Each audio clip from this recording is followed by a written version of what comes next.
Welcome to the Rim Break Rodeo. We hope this video helps. In this video, I will explain how to play Valorant on Intel HD 3000. We'll dive straight into optimizing your system and in-game settings to squeeze out every possible frame. While the Intel HD 3000 is an older integrated graphics card, with the right tweaks, you can still enjoy Valorant. We'll cover crucial steps to make the game playable, focusing on performance over visual fidelity. Get ready to transform your gaming experience on this hardware. First, let's optimize your system. Ensure your Intel HD 3000 drivers are updated, even if they are older versions.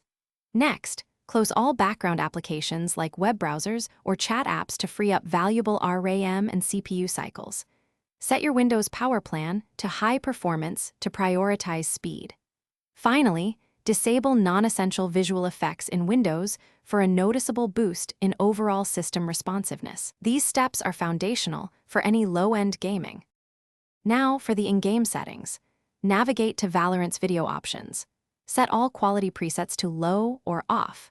Crucially, reduce your display resolution to 720 pixels or even 640 by 480 if necessary.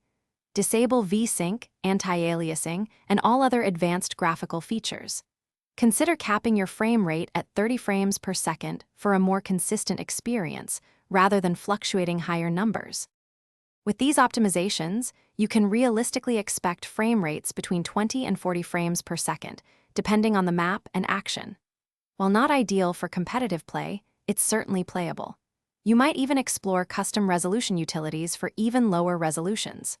Remember, a stable internet connection is also vital. Focus on enjoying the game's core mechanics and strategic depth, as visual fidelity will be significantly reduced. Thanks for watching. Consider subscribing if we helped you.